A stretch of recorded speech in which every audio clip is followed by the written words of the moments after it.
¿Qué tal? ¿Cómo están? Excelente, excelente. Bueno, buenos días. Soy Miguel Figueroa y hoy les voy a hablar acerca de lo que son las VPNs.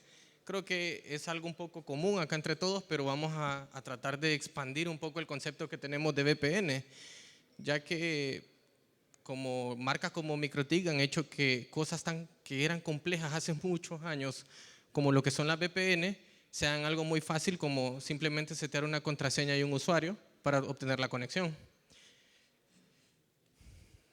Bueno, un poco de mí. Soy ingeniero en ciencias de la computación. Estoy especializado en redes full stack, en todo el stack de redes, ya sea en la capa de acceso, distribución y también en la capa core. Tengo especialización en wireless, en routing, switching, también certificado en seguridad, data center, en todo lo que son motores cloud, automatización. Ahorita estamos entrando con lo que es la tecnología LoRa, LoRaWAN de MikroTik. También certificado en lo que es Proxmox para virtualización y certificado por Asterisk para voz sobre IP.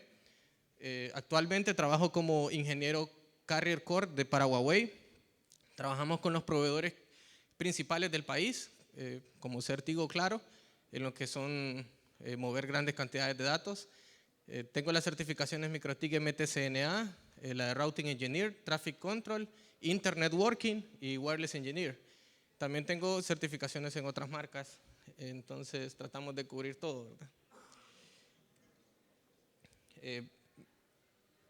Inicialmente comencé trabajando para otras empresas, pero hace 2 años fundamos NetFi Communications.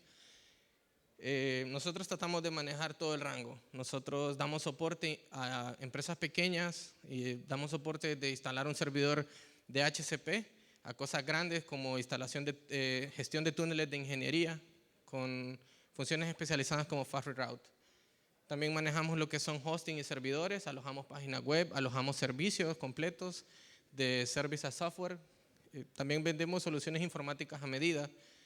Tenemos muchos casos de éxito de software, soluciones implementadas para el cliente. También tenemos ingenieros especializados en energía solar para instalaciones remotas, así como tenemos esta imagen, donde son sitios totalmente que solo hay que ir una vez al año para mantenimiento. Y bueno, tenemos bastante expertise en eso. Bueno, primero vamos a comenzar. Bueno, todos saben qué es una VPN. Bueno, en términos sencillos, una VPN es poder lograr que 2 sitios remotos formen una sola red, como que estuvieran conectadas en el mismo lugar, como que a nivel lógico se vea como que estén una junto a la otra. Eso es lo que se entiende por una VPN, entonces red privada virtual. La VPN hay de varios tipos, de varios colores y sabores. Podemos hablar de los protocolos antiguos como los que son el PPoE, inventado ya por el 94, que actualmente está deprecado por la cuestión de la seguridad. La encripción es algo común, pero no es obligatorio. Nosotros podemos levantar un túnel sin necesidad de encripción, aunque es lo recomendado. Los primeros registros de VPN, de la idea de conectar redes, viene con el hecho del internet mismo, allá por los 80 cuando quisieron separar redes y ahí fue donde crearon la VLAN para tener aislamiento de red. Luego para interconectar se crearon los puertos troncales para mover esa VLAN e interconectar lógicamente oficinas. Los primeros registros ya de VPN de dispositivo a dispositivo que llamara fueron protocolos que tenía IBM, protocolos propietarios. Luego los grupos de ingenieros crearon protocolos como HDLC y protocolo punto punto en los 90 para que fuera acceso público, por decir así, lo que es la VPN. ¿Alguien me podría decir 2 beneficios de la VPN? ¿Qué beneficio podríamos tener en la VPN? Acceso remoto, correcto a la información. Pero acceso remoto es algo bien general. Nosotros podríamos decir, está bien, ustedes están aquí y su negocio allá está funcionando, ¿no? Pero si hay una emergencia, ustedes necesitan conectarse. Entonces, ¿qué mejor que acceder a la red completa que mediante una VPN? Eso sería. Pero bueno, tiene muchos beneficios lo que es una VPN a nivel corporativo. Nos ofrece autenticación y autorización, es decir, nosotros creamos los usuarios y nuestras condiciones para que ellos se conecten. Nosotros definimos la clave que van a tener y todo, así no cualquiera puede conectarse a nuestra red desde afuera. También tenemos la integridad. Los protocolos modernos verifican que los paquetes lleguen de manera íntegra y no se pierdan en el camino. En caso que haya una mala conexión, se retransmiten hasta que la conexión se haga con éxito. La confidencialidad. Nosotros hemos visto en infinidad de anuncios que las VPN nos la venden como para que nuestro proveedor no vea nuestra navegación, como para que nadie pueda ver lo que nosotros hacemos. Y como hemos visto, bueno, la publicidad nos pone un poco paranoicos, ¿va? De que no espíen lo que estás haciendo, que no vean lo que estás haciendo. Sí está un poco exagerado el concepto, pero nunca está de más. Entonces, eso nos ofrece la confidencialidad, ya que usa encripción, que incluso aunque interceptaran los datos, no van a poder ver qué se mueve. Hay un concepto muy interesante también en la VPN que se llama no repudio. El no repudio es como querer quitarse la culpa. Es decir, yo vengo y le creo una VPN a una persona que le entregue una IP siempre y puedo mantener un rastro de lo que hace esa IP. Entonces, esa cuenta VPN yo puedo saber exactamente lo que hace y si pasa un desastre, como todos hemos tenido desastre en nuestra red, ¿quién de aquí no ha botado un puerto? ¿Quién de aquí no ha botado un nodo? ¿Quién quiere en remoto a las 2 de la mañana a levantar porque alguien desactivó el puerto incorrecto? Es común, a todos nos pasa. Pero el no repudio evita que alguien diga, no, yo no fui. Y como todos en el micro tienen el mismo usuario admin, nadie sabe. Entonces la VPN nos ayuda en eso, a que tengamos diferentes usuarios y así nadie pueda rechazar la culpa. También el control de acceso. ¿Por qué? Porque una VPN nosotros podemos decir a un usuario, entregamos una IP y mediante el firewall evitar que esta persona acceda a donde nosotros no queremos. Como les comenté anteriormente, nosotros en Netfi tenemos servidores, alojamiento web para muchos negocios. Entonces a esta gente no le podemos dar acceso FTP público, entonces les exigimos por un túnel L2TP con IPsec se conecten y luego se accedan al servidor. Pero al tener muchos clientes, yo no quiero que un cliente acceda al servidor de otro. Entonces ahí es donde utilizamos el firewall para evitar que un cliente no acceda al servidor ajeno y así mantenemos un control. Y bueno, lo mismo con la auditoría para llevar las actividades correctas por cada uno de los usuarios. La parte azul nos muestra cómo físicamente hay dos routers conectados. Estos son dos routers. Ponemos internet como una nube generalizada porque en el internet se pueden dar muchos casos. Muchos de aquí tenemos IPs públicas que nos da nuestro proveedor, un pleca 29 que dan normalmente, algunos tienen suerte y tienen un pleca 26. Otros proveedores ni siquiera tienen IP pública, lo cual no está mal, el negocio igual funciona, pero puede pasar que uno de los dos routers no tenga IP pública y el otro sí. Bueno, por esto está generalizado. No importa cómo estén las condiciones en medio, la conexión VPN es esto, hacer como que la conexión fuera un solo cable entre los equipos de las distintas redes. Eso es al final, en bruto, lo que sería una VPN. Ok, como VPN tenemos dos tipos de conexiones. Tenemos lo que son acceso remoto, que sería como ustedes ahorita accediendo al router principal o alguno de su red para a partir de ahí conectarse. Su computadora forme parte de la red que está ya en su negocio. Eso sería acceso remoto, hacer parte un host a esa red.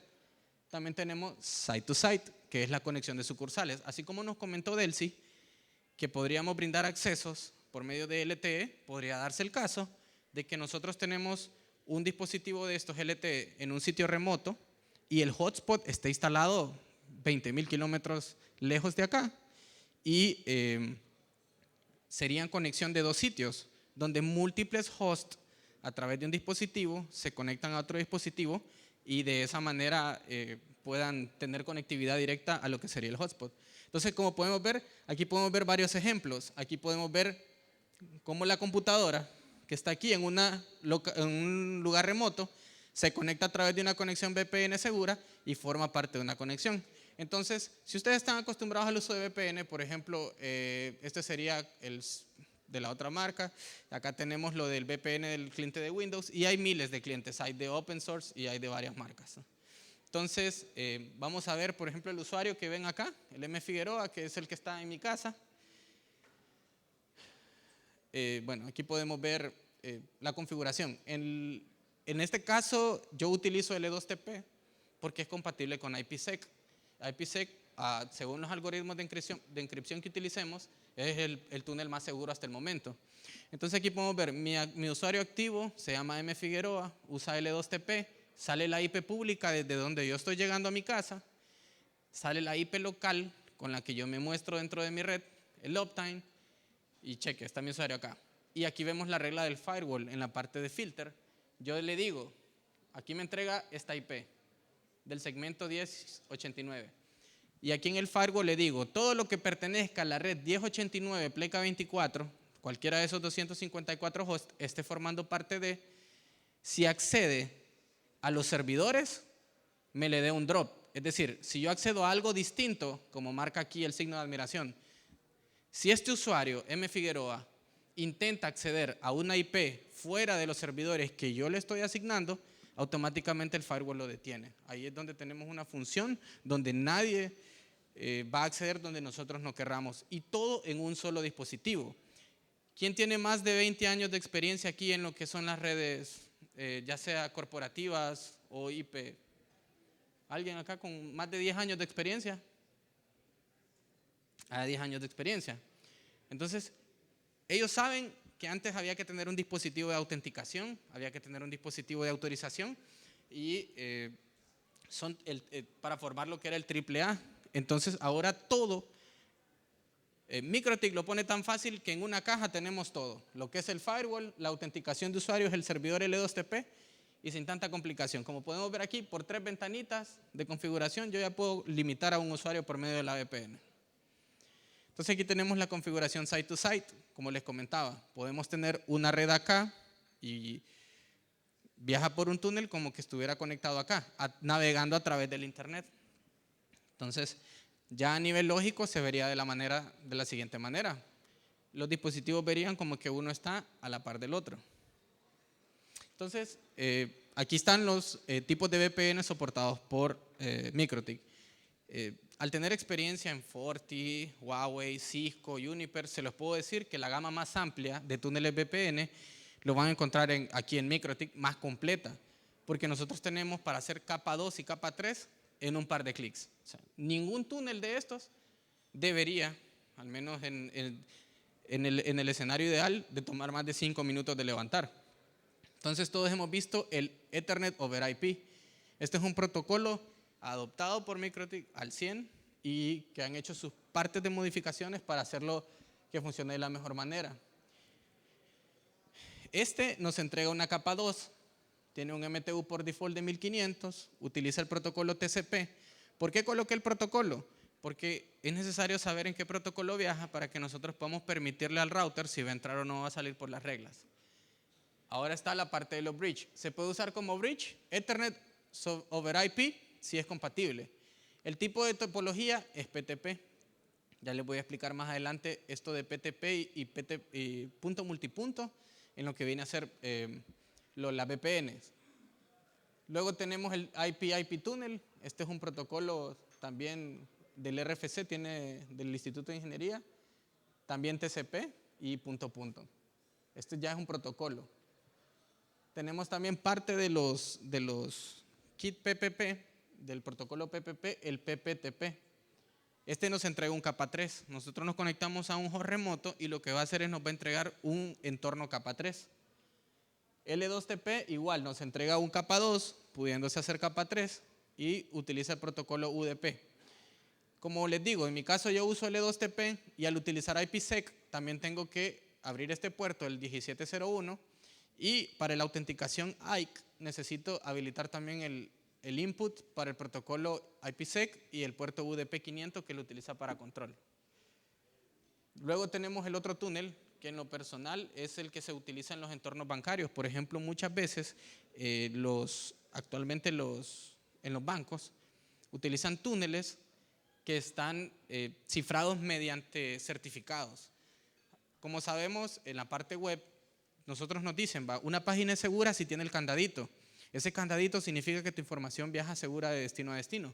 Entonces, no solo en negociación web podemos usar esos certificados, ese candadito verde, sino que también en túneles podemos instalar certificados tanto en el cliente como en el router. Y aquí es donde entra el protocolo SSTP. Nos entrega un escenario capa 3. Se puede hacer un bridge entre ellos, un punto multipunto, y utiliza el puerto 443 al igual que la navegación segura web. Y usa SSL y TLS. Hay algo curioso acerca de estos túneles.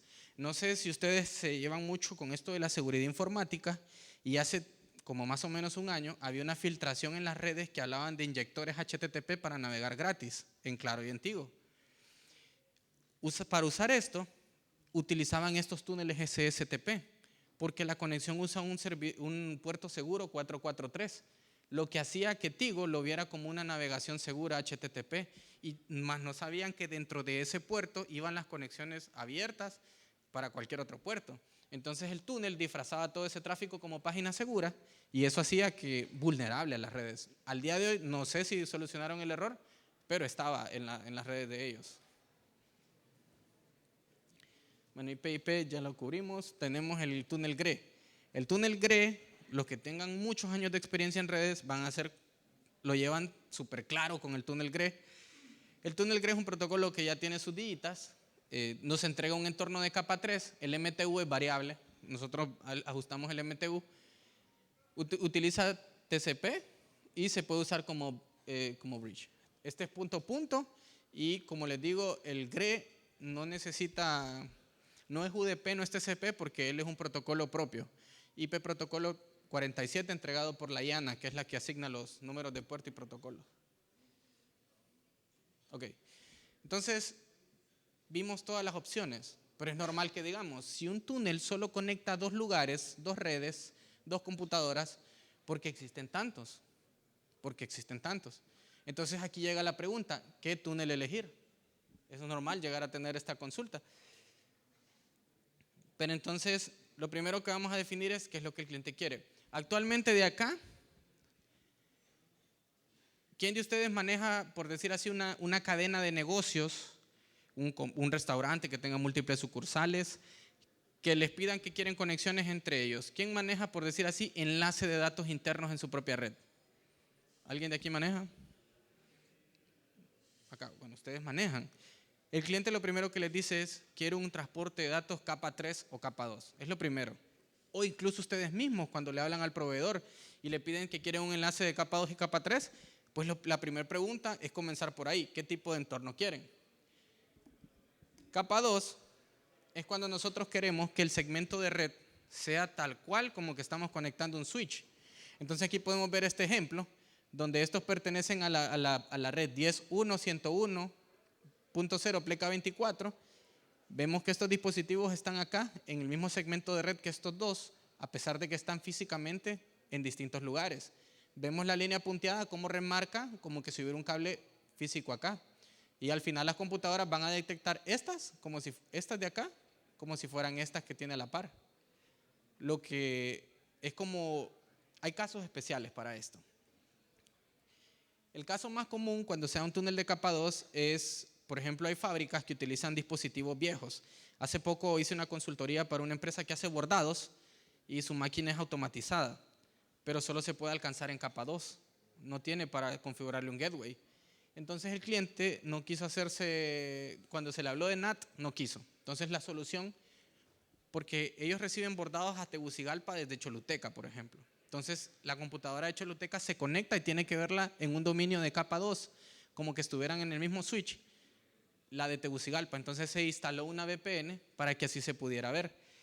Hay protocolos que solo requieren conexión de capa 2, entonces en este caso se elegiría un túnel de capa 2 para hacer este tipo de conexión, expandir.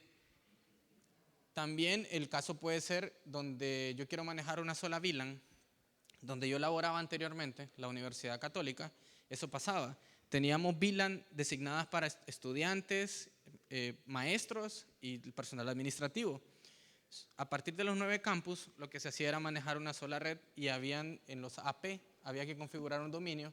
Entonces se configuraban los 9 de manera que se vieran en capa 2 para que no interrumpiera el servicio. Ya capa 3, Como todos sabemos, capa 2 presenta varios problemas.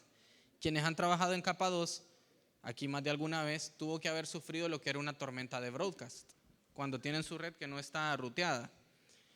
Cuando hay una tormenta de broadcast, uno no sabe ni siquiera por dónde comenzar. Yo he visto casos de empresas con 14 nodos, todos en un dominio de capa 2, un pleca 22 tienen ahí enorme, gigante, y tienen tormentas de broadcast y no hay por dónde detectarla. Entonces, por eso siempre les van a recomendar, incluso aquí en los MOOC me han dado charlas de cómo pasar a una red switchada a una red ruteada. Entonces, lo mismo pasa en los túneles. Para tener un control, lo mejor es tener una red ruteada, y esto sería un capa 3. Es la misma manera cuando ustedes le compran un enlace de datos a digamos, un proveedor de un nivel arriba, por ejemplo, Claro Tigo, donde ellos les dicen, no, en este router va a ir esta IP y en este router en la WAN va otra IP. Como podemos ver aquí, la pública es de un segmento de red y esta otra, donde habría que configurar los dispositivos en conexión. Y vemos cómo el túnel los une tal cual, como que fueran dos routers haciendo ruteo de manera local. Entonces, dependiendo, este escenario es el más común y es el que yo recomendaría. Capa 2 solo son en casos excepcionales. ¿Qué es el más común? Que el túnel nos entregue una capa 3. Ahora el famoso MTU. ¿Quién la tiene clara con el MTU? Todos la tienen clara aquí con el MTU. ¿Quiénes han tenido un pleito de MTU y no ha sabido por dónde comenzar? Nadie. Puch, estamos antes sabios aquí.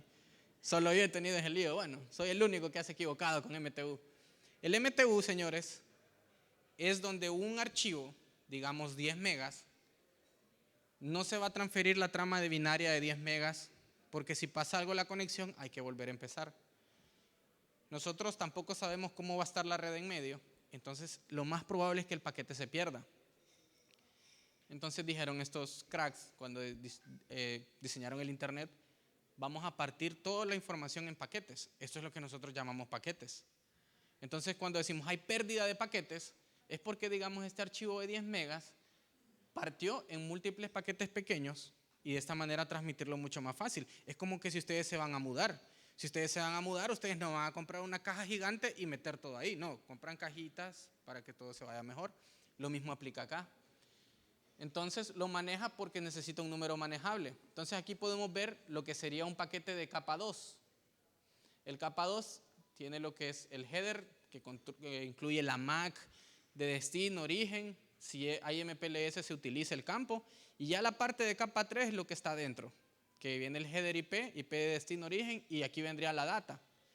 Entonces él empaca este paquetote en paquetitos aquí y lo manda así por paquetes pequeños. Si se pierde un paquete de un byte, solo se vuelve a retransmitir, 1000 bytes, se vuelve a retransmitir y no hay ningún problema, no hay que retransmitir todo completamente. O sea, no sé si a ustedes les ha pasado, por ejemplo, que están bajando de mega o de algún archivo grande de algún sitio y se les corta.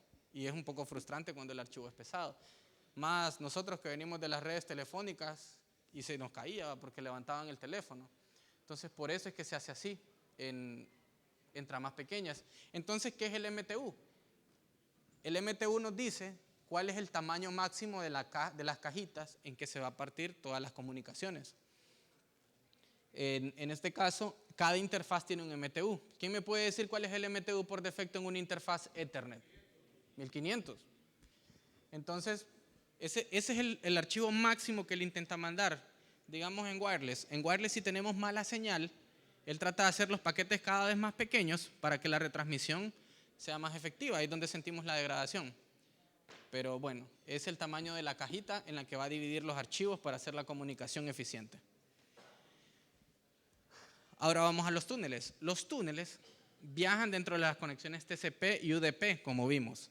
Entonces, el túnel tiene un MTU, tiene que viajar dentro del MTU de la trama del paquete IP.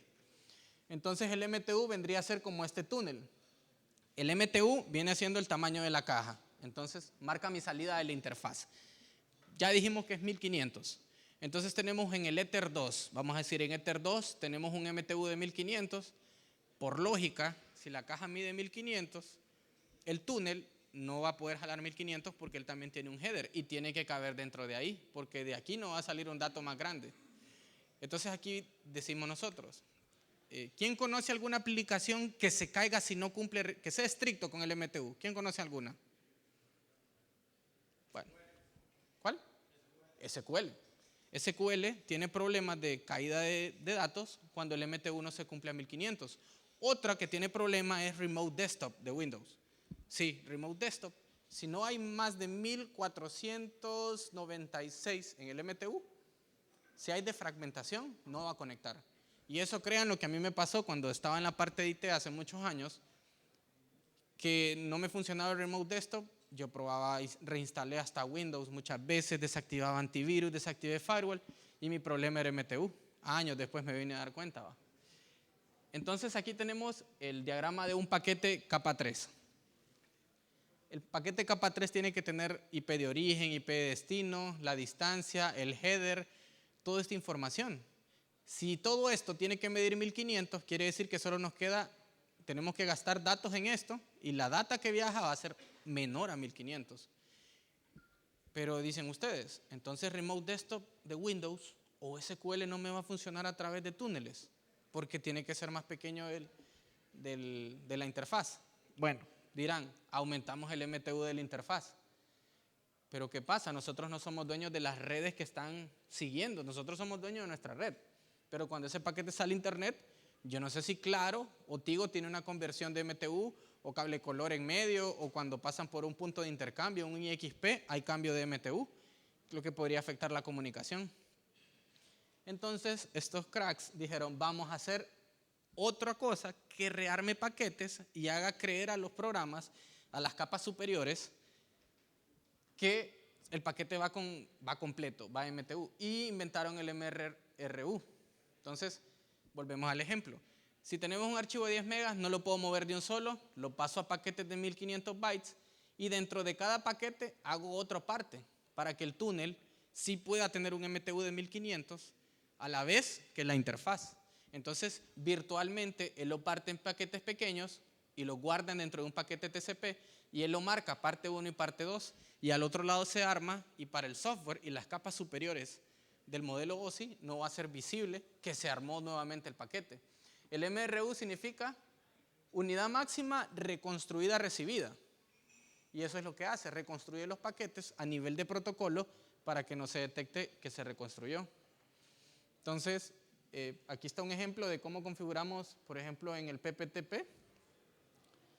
Aquí le digo, el MTU, como les dije, de la interfaz es 1500. Pero como tiene que ir el campo de IP, destino, origen, digamos que me quita 40 bytes.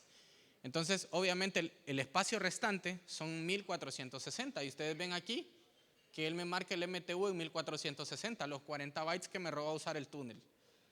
Entonces, yo necesito mandar paquetes de 1500 MTU, utilizo el feature de MRU en 1600 y ya me va a reconstruir los paquetes y nadie se va a dar cuenta de eso. Es como a nivel más bajo.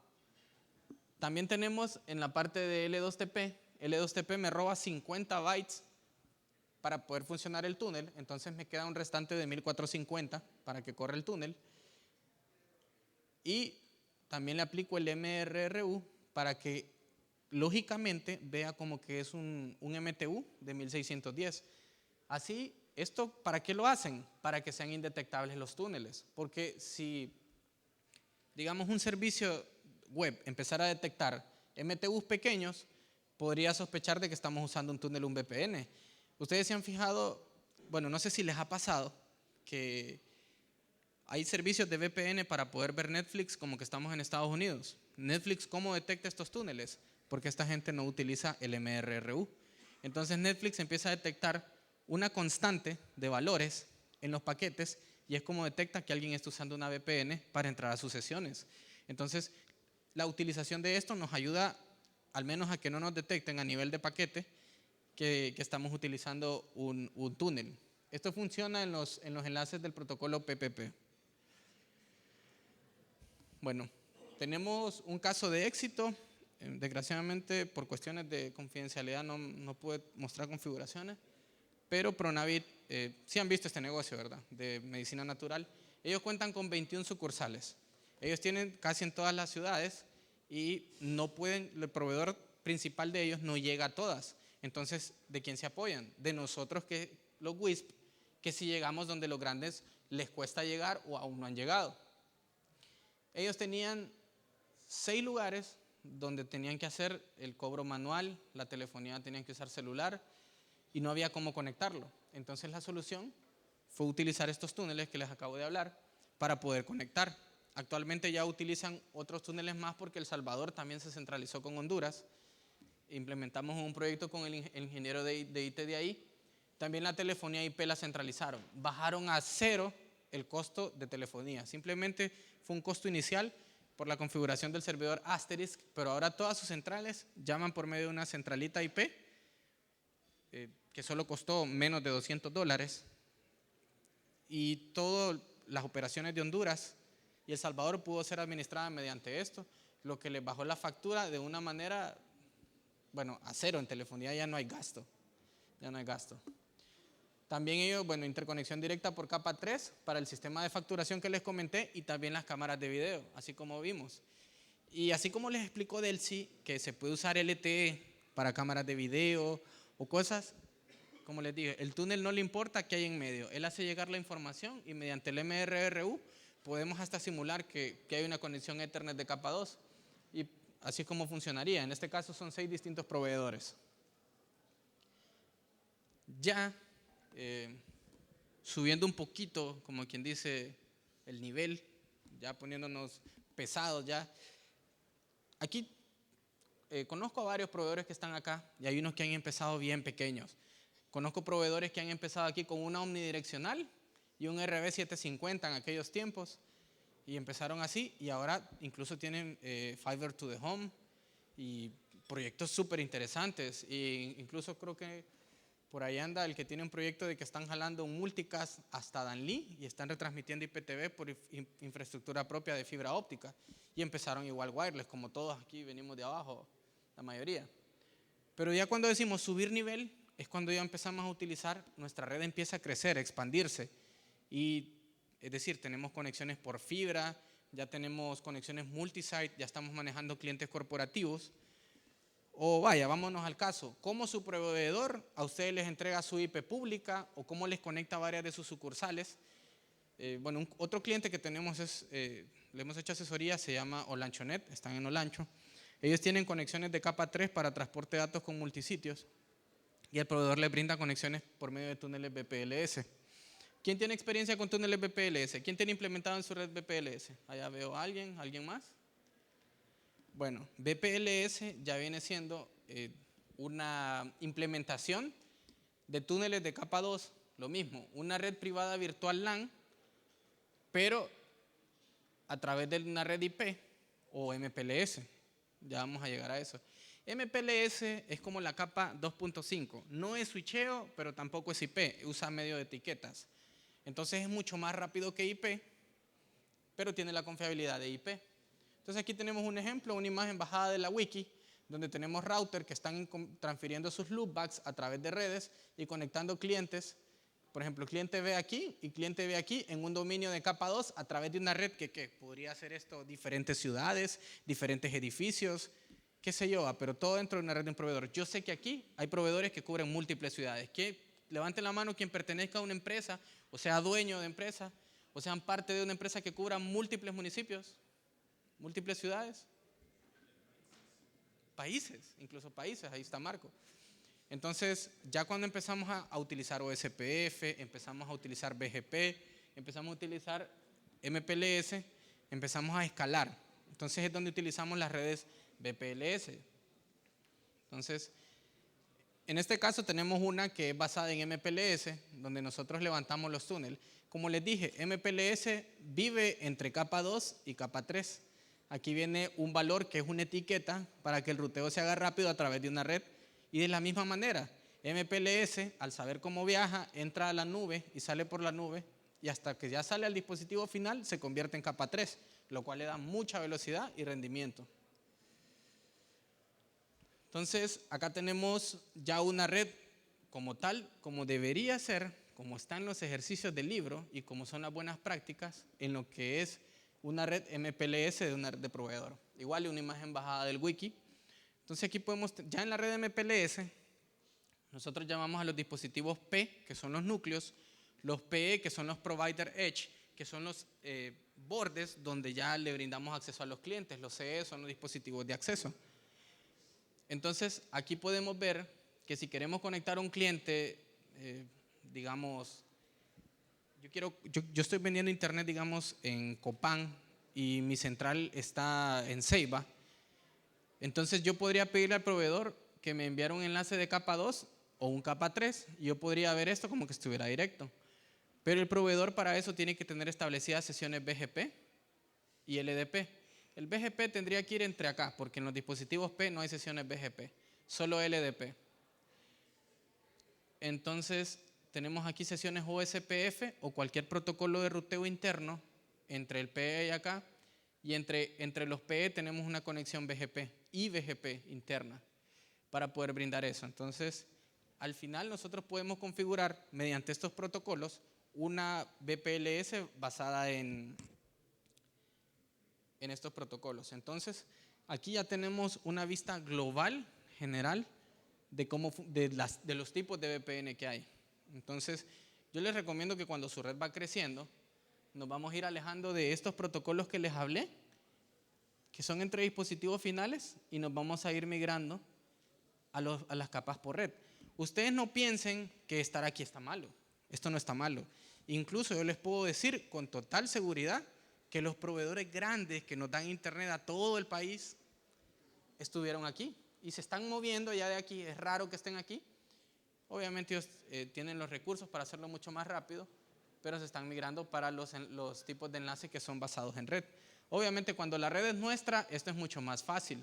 Pasarnos a lo que son VPLS o MPLS VPN. Aquí están con capa 2 y capa 3. Estos protocolos que están aquí ya son protocolos viejos, que son conexiones que ya no se utilizan. Aquí estaba el protocolo red privada de servicio de Wire Service, que utilizaba Frame Relay. Frame Relay era un protocolo que podríamos decir es el abuelo de MPLS que utilizaban los carriers. Por suerte evolucionó y aquí lo podemos ver. Las VPLS, como les digo, funcionan para hacer enlaces capa 2. Y lo curioso de esto es que estos enlaces pueden funcionar por MPLS o mediante BGP, lo cual lo hace un protocolo muy dinámico y manera de transportar la información. Entonces vamos a volver al slide donde estaban todos los protocolos. Entonces, volviendo acá, nosotros ocupamos definir qué tipo de túnel necesitamos. Entonces, como les digo, el primer entorno es ver qué necesitamos, capa 2 o capa 3. Entre dispositivos finales, tenemos un dispositivo que ocupa mover capa 2, utilizo Ethernet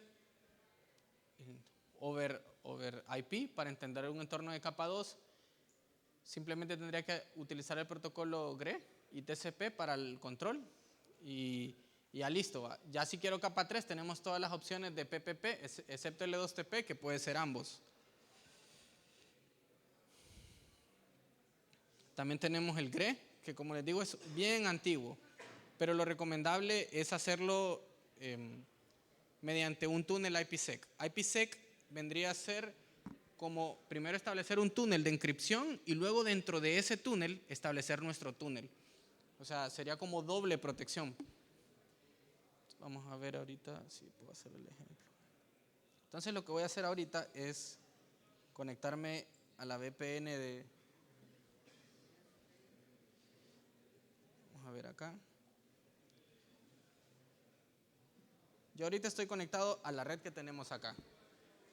Yo no tengo que preguntarle al host ni al de IT que yo necesito conectarme a mi casa, que configuren su router, nada. En este caso, yo voy a conectar mi computadora a la red de mi casa. Aquí tengo VPN en mi casa. Ok, si yo conecto esta computadora VPN a mi casa, de los dos tipos de VPN, ¿cuál es la que utilizaría? ¿Site to site o conexión remota? Conexión remota. porque mi computadora va a formar parte de mi red. Entonces, nos conectamos. Ahí está negociando L2TP, verificando nombre, registró la computadora, que fue mientras le daba IP, y listo. Como podemos ver, yo estoy colocando una IP pública acá, y yo no voy a alcanzar una IP pública de mi casa usando el internet. Entonces tiene que usar la VPN. Entonces nos conectamos, acá tenemos. Primero, como les comenté, los protocolos PPP no tienen encripción por default. Tienen un tipo de encripción que es propia de Microsoft y bueno, todos sabemos cómo es con los bugs Microsoft y que le quiebran la seguridad.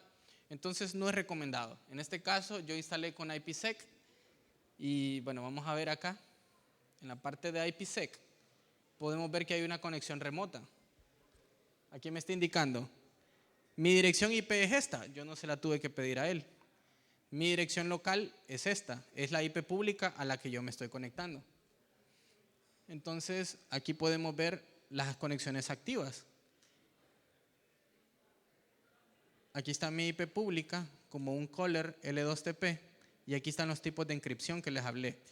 La encripción AES y SHA-1 sumadas para más encripción. Pero si quiero más detalles, bueno, aquí podemos ver el puerto local y el puerto remoto que utiliza. Podemos ver que aquí no están limitadas las conexiones. Pero aquí podemos ver los tipos de seguridad que se utilizan. Acá está.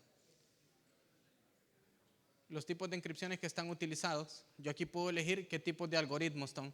En este caso tengo seleccionado estos en específico para que sea compatible Android, que sea compatible los dispositivos de Apple y los dispositivos de Microsoft. Hay mayores algoritmos de seguridad porque aquí nos manda la longitud del string que hay que romper, pero no son compatibles con todos los sistemas operativos y hay unos que requieren procesadores de encripción adicionales. Entonces, por eso se dejan así. Entonces aquí podemos ver cómo está la conexión activa. Mi usuario que acaba de conectarse, tengo 2 minutos de haberme conectado. ¿De dónde llamo? Aquí podemos ver el tipo de conexión establecida por IPsec. Sé que mi túnel está seguro, sé que no puede ser roto y aquí podemos ver mi usuario.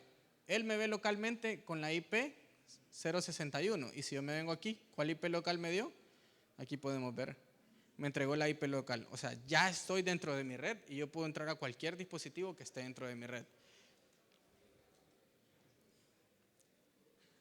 Entonces, vamos a ver si logramos aquí.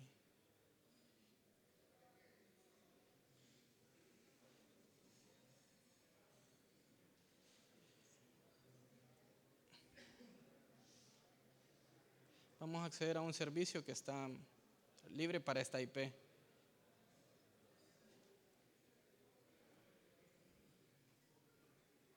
Entonces ya entré al sistema de gestión de clientes y es como que yo estuviera dentro de mi red. El sistema me va a ver como que yo pertenezco a esta red. Entonces agarramos un usuario cualquiera y como tal podemos ver ya sus datos, como que yo estuviera gestionándolo en la computadora de mi oficina. Si un cliente me llama que tiene problemas, yo puedo venir y hacer un troubleshoot desde aquí, diagnosticar. Como podemos ver arriba no tiene consumo de internet, está bajito, pero puedo ver que ayer usó sus 3 megas. Aquí podemos ver que se le entregan sus 3 megas al 100, podemos ver ese peinecito y ya por medio de una VPN pude acceder a este recurso que no es accesible desde afuera. Estoy protegido por IPsec, estoy protegido por mi contraseña, entonces ya estoy seguro que nadie va a acceder a la red mediante este protocolo. Entonces volvemos a la presentación.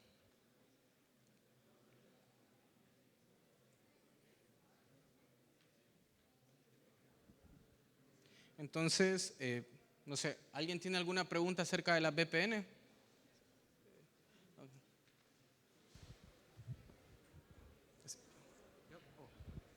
Buenas tardes.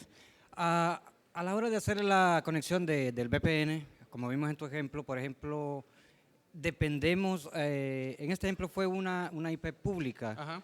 Aquellos que no tenemos una IP pública, hay posibilidades de hacer la VPN de otro modo, me imagino. Sí. Ok. Como les expliqué, el escenario es muy diferente y sí, tiene toda la razón, me salté esta parte, donde el escenario puede ser diferente. Digamos, yo quiero conectar un sitio, el caso de Pronavit. El caso de Pronavit es que ellos están conectados a un proveedor en Córquín, Copán, que no entrega IP pública, se les entrega una privada. Entonces, aquí es donde regresamos a la tabla de tipos de VPNs. Este apartado que está aquí, punto, punto, o punto multipunto, es donde ya empezamos a ver qué solución ocupamos para estos casos. Punto, punto, es cuando nosotros tenemos dos IPs alcanzables en ambos sitios. En este caso sí sería lo recomendable dos IP públicas o asegurarnos que no hay un NAT en medio, y si hay un NAT en medio que haga forwarding, que es más complicado. O sea, ya a nivel carrier es más fácil tener IPs, pero cuando venimos comenzando no. Entonces la PTP sí necesito dos IP que sean alcanzables directamente sin un NAT. Pero digamos, si yo estoy detrás de un proveedor que tiene un NAT, yo no le puedo decir al proveedor que me abra los puertos porque va a ser muy difícil que lo haga. Entonces aquí nos apoyamos en las redes punto multipunto, que estas son del esquema cliente-servidor. ¿Qué quiere decir? Solo el servidor, el que recibe las conexiones, tiene que tener IP alcanzable. En este caso, yo me conecté aquí, yo estoy detrás de un NAT. Mi computadora está detrás de un NAT y por eso uso L2TP. Porque solo requiero que el destino tenga IP pública alcanzable. Entonces, vamos a ver acá. Vamos a ver acá.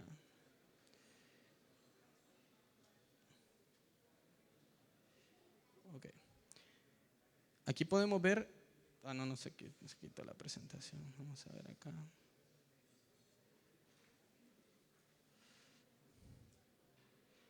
Ok.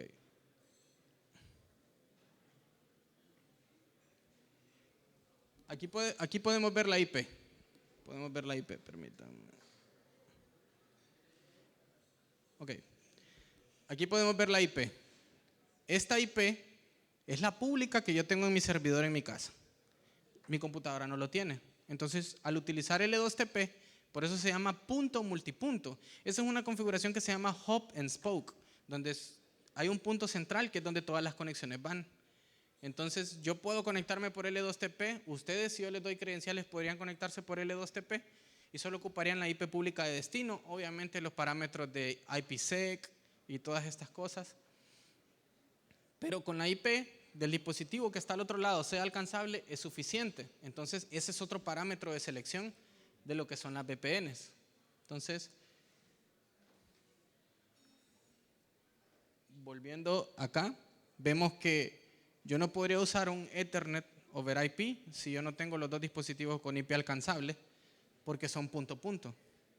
No puedo usar un túnel IP-IP porque no tengo una IP pública de un lado. Pero sí puedo utilizar cualquiera de los otros. Puedo utilizar un PPTP, un L2TP y un SSTP si al menos uno de los dispositivos tiene IP pública. Esa sería la primera condición. Ya si queremos conectar la computadora hacia un equipo detrás de un NAT, tendríamos que pedir permiso al dueño del NAT para que nos haga un forward. Caso contrario, sí sería muy complicado. ¿Alguna otra pregunta? Buenas tardes, Miguel. Sí. Buenas tardes. Mucho gusto. Una consulta. Sí. En la empresa para que trabajo, Uh-huh. tengo una VPN de Cisco Sí. para hacer la interconexión. Okay. Utilizamos una aplicación. Uh-huh. Esa VPN de Cisco la he logrado configurar en mi Mac y la he logrado configurar en mi teléfono. Sí. Pero cuando intento configurarla como L2TP cliente en el MikroTik, por alguna razón no me funciona. Un L2TP. Sí, que llega hacia la VPN de Cisco. Es un servidor encriptado también. ¿Has usado anteriormente eso? Ok, Cisco hay muchas variantes de lo que llaman VPN. Los que tengan memoria histórica y tengan experiencia con esta marca, antiguamente trabajaban con algo que se llamaba pseudo-wires. Y pseudo-wires, como dice el nombre, son casi cables, que era conexión side-to-side, pretendiendo que era un cable. Inicialmente se apoyaba en L2TP, luego vinieron y cambiaron un poco el protocolo a su manera y lo adaptaron a un poco más propietario. Entonces, ahí sí habría que ajustar los tipos de negociación que se manejan. L2TP, al menos en MikroTik, es bastante flexible, que nos permite configurar qué es lo que vamos a negociar. Y como les dije, también se tendría que hacer un troubleshoot para ver si no es un issue de IPsec o similar. Pero Marco, una consulta. ¿Esta VPN se está manejando a nivel como la manejamos normalita, de IP de destino origen, o dentro de una red MPLS o BGP? No, es una conexión final de mi computadora hacia el tu servidor de computadora, o sea, VPN. una conexión El remota. punto es de que me funciona con Mac. O sea, yo agarro mi Mac, configuro la L2TP, le meto la frase de seguridad. Lo mismo hago con Android. Pero con MikroTik no me funciona. O sea, no conecta nunca, a pesar de que tomo los mismos datos. O sea, ahí en Dialog habilitas el dominio, la IP al que se conecta, y habilitas el use IPsec, y ahí es donde escribís la clave de seguridad. Ok. Entonces, si incluye IPsec, primero habría que hacer un troubleshoot si no estamos fallando en el protocolo IKE, porque a veces esta negociación puede fallar. Lo que yo siempre recomiendo es activar en el logueo, en System Log, activar el topic de IPsec. Aquí está. Donde él me va a ir mostrando todo lo que son los logs de IPsec. Si yo lo doy a activar, él va a empezar a marcar todas las negociaciones, como podemos ver aquí, los errores. Aquí empiezo a ver los hash.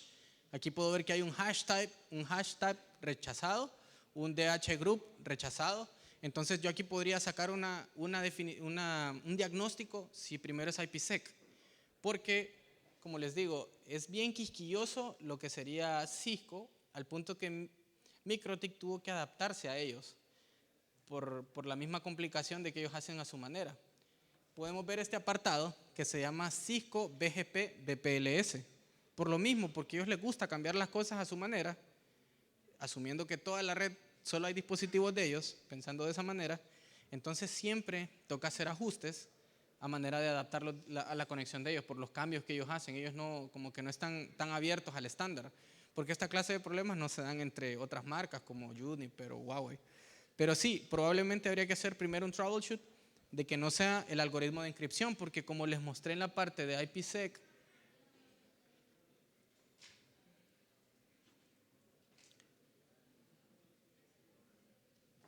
en la parte de IPsec, no, aquí no es grupos.